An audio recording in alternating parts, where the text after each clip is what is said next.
नमस्कार दोस्तों, मैं नीरज अरवानी हर दिन अग्निपथ के इस नए सत्र में आप सभी दर्शकों का हार्दिक स्वागत करता हूँ। चलिए रुक करते हैं खबर की ओर। खबर है उल्लासनगर के लाइट डिपार्टमेंट से जुड़ी हुई। अगर आप आम आदमी है उल्लासनगर के और आपके ऊपर लाइट के बिल का बकाया है, वो बकाया चाहे 800 रुपया हो, 1000 रुपया हो या 1200, कोई भी अमाउंट हो, तो लाइट डिपार्टमेंट के लोग अधिकारी आपका मीटर कट करने आ जाते हैं। वहीं उल्लासनगर के टाउन हॉल में जो उल्लासनगर के आमदार द्वारा संचालित किया जाता है, उसके ऊपर करीब-करीब 32,74,000 का 1 साल का बकाया है। लेकिन लाइट के अधिकारी इस मीटर कनेक्शन को कट करने में पूरी तरह असमर्थ हैं। जी हाँ, ये हम नहीं कहते, ये बिल कहते हैं, लाइट के बिल कहते हैं और इसका पूरा खुलासा किया है उल्लासनगर की शिवसेना उप शाखा प्रमुख श्री दिलीप दबंग के नाम से जिन्हें जाना जाता है। क्या कहना है इस पूरे विषय पर दिलीप जी का, आइए सुनते हैं। इस वक्त हर दिन अग्निपथ की टीम है उल्लासनगर शिवसेना के उप शहर प्रमुख दिलीप दबंग जी के साथ। हाल ही में दिलीप मिश्रा जी ने एक ज्वलंत मुद्दा उल्लासनगर वासियों के सामने लाया है। मुद्दा है उल्लासनगर के आमदार से जुड़ा हुआ। दिलीप भाई, हाल ही में आपने उल्लासनगर के आमदार कुमार एलानी के ऊपर एक आरोप कहे या जो भी कह सकते हैं आप, लगाया है कि उनके ऊपर टाउन हॉल के ऊपर करीब-करीब 32-33 लाख रुपए का बकाया बाकी है। क्या है ये? पहली बात तो नीरज जी आपका धन्यवाद। आपको बता दें कि उल्लासनगर में इस समय एमएससीबी से गरीब जनता हो या अमीर हो, यह हमारा शहर है, छोटा सा शहर है हमारा, लेकिन सब पूरे शहरवासी पूरे सभी लोग परेशान हैं। आज किसी का 2000-3000 भी बिल होता है, स्लम एरिया के लोग हों या बिल्डिंग में के रहवासी हो, 2-3000 का ही बिल होता है तो एमएससीबी पूरा लाव लश्कर लेके अपने लोगों को लेके तामझाम के साथ उसके घर का बेचारे के गरीब आदमी के अगर उसके पास पैसा भरने को उस समय ऑन द स्पॉट नहीं है तो उसका मीटर लेके जाएगी, लाइट कट करके जाएगी। अगर वो दोबारा मीटर लगाना है या लाइट ज्वाइंट करवाना है तो बकायदा उससे पेनल्टी वसूल की जाती है। लेकिन कल मुझे इस बात की एक जानकारी मिली अपने ही एक मित्र से कि उल्लासनगर जो टाउन हॉल उसको जिसको कुमार अलानी ने काफी समय के लिए लीज पे लिया हुआ है, विगत 1 सालों से कुमार अलानी ने उसका बिल ही नहीं अदा किया है। लाइट का बिल में कभी उन्होंने 2 लाख भेजा है, अगर 8 लाख का बिल है तो 2 लाख भेज दिया है, 6 लाख का बिल है तो लाख रुपया भेज के इस तरह का वो पिछले 1 साल से टाइम पास कर रहे। अब तक बिल उनका हो गया है 32,74,760, 32,74,760 रुपए का बिल अभी तक पिछले 1 सालों से एमएससीबी वसूल नहीं पा रही है। वसूल इसलिए नहीं पा रही है कि वो शहर के आमदार हैं और आमदार का ओहदा जो होता है मतलब यानी कहीं ना कहीं एमएससीबी के अधिकारी दबाव में है उनके, ये कह सकते हैं हम लोग। दिलीप भाई, ये सिर्फ आरोप है या कुछ सबूतों के साथ आप बताना चाहेंगे उल्लासनगर की जनता को? देखिए, मैं कोई भी मुद्दा लेता हूँ या कोई भी चीजें हैं तो बकायदा एविडेंस के साथ चीजें होती है मेरे पास। मैं आपको इस बिल के माध्यम से जो बिल 32,74,760 रुपया टाउन हॉल का है, दूसरा एक बिल है उल्लासनगर महानगर पालिका के वाटर सप्लाई डिपार्टमेंट का, वो भी मैं आपको दिखाता हूँ। इस बिल पे भी 22,65,929 रुपया अब तक टाउन हॉल का ये बकाया बिल है। तो यानी उल्लासनगर की एमएससीबी या महानगर पालिका के वाटर सप्लाई डिपार्टमेंट के अधिकारी आमदार से इस कदर क्यों डर रहे हैं कि जो गवर्नमेंट का बिल, जो लीगल बिल है गवर्नमेंट का, वो वसूल नहीं कर पा रहे। यानी कहीं ना कहीं आमदार का दबाव है या भ्रष्टाचार है इसमें, अब तक ये समझ में नहीं आया। लेकिन कल शुक्रवार को एमएससीबी पे इसी सब्जेक्ट के ऊपर, इसके अलावा जो सब्जेक्ट हैं, बीज बिलों की बढ़ोतरी है, जो गरीब गौर गरीबों के मीटर और लाइट कट किए जा रहे हैं, ज्यादा बिल जा रहा है, उसके बाद एक्स्ट्रा 2,000 या 3,000 समथिंग बिल के अलावा उनके ऊपर डिपॉजिट लिया जा रहा है जो आम पब्लिक से।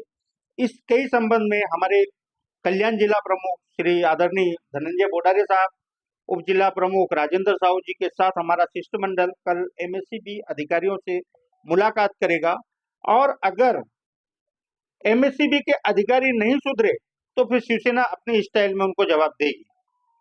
दिलीप भाई, ये तो हुई एमएससीबी की बात। अभी आपने बताया कि उल्लासनगर महानगर पालिका के जो पानी के विभाग हैं उनके ऊपर भी उनका बकाया है।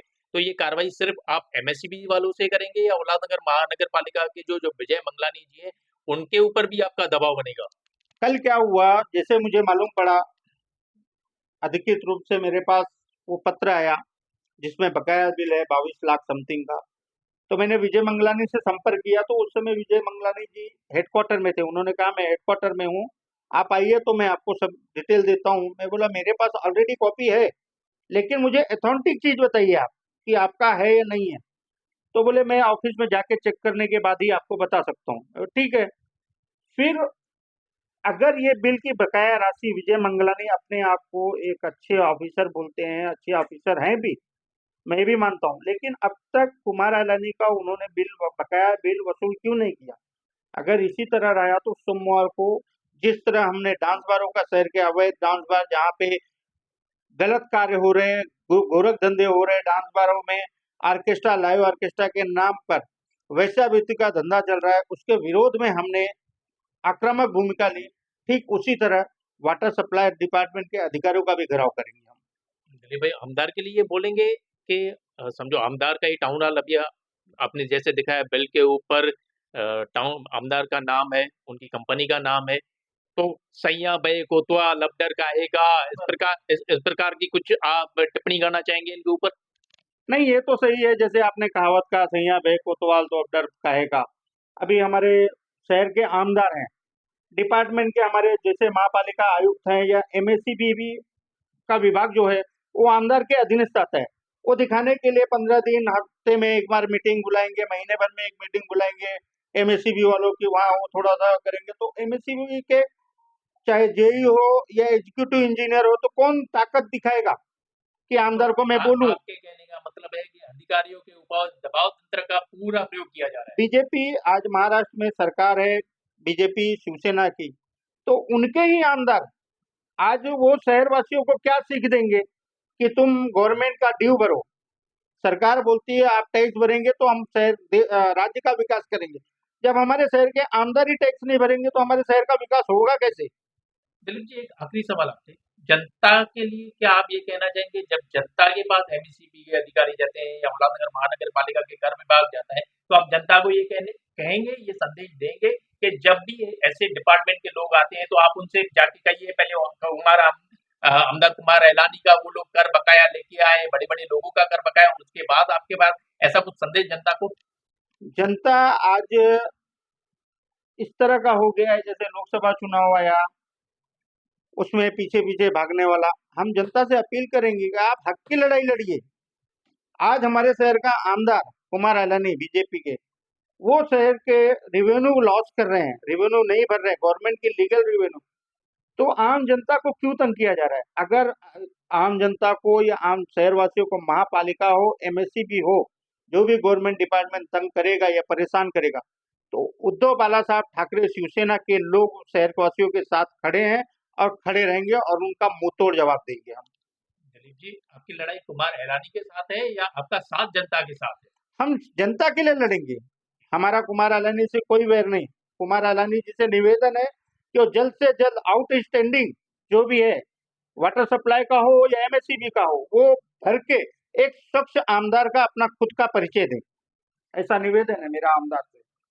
तो चलिए, ये थे दिलीप मिश्रा जी, जिन्होंने कहा कि वो जनता के साथ कल भी थे, जनता के साथ आज भी हैं और जनता के साथ कल भी रहेंगे। इसी कड़ी में हरदिन अग्निपथ की टीम ने फोन पर बातचीत की एमएससीबी के अधिकारी सतीश कुलकर्णी से। आइए क्या कहते हैं सतीश कुलकर्णी, सुनते हैं। कुलकर्णी जी, नीरज से कुलकर्णी हाँ बोलो। कुलकर्णी जी, ये फोन इसलिए किया था कि टाउन हॉल पे जो पेंडिंग है 32 लाख रुपया,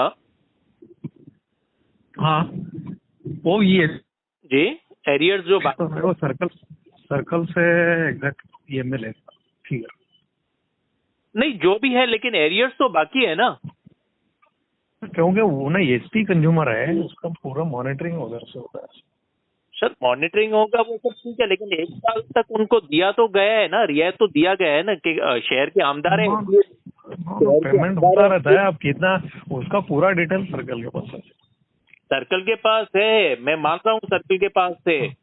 सर्कल अकाउंट्स के पास है। मैंने एक नंबर पे सर मैं एक मैसेज करता हूँ। सिंपल सवाल कर रहा हूँ कुलकर्णी जी आपसे।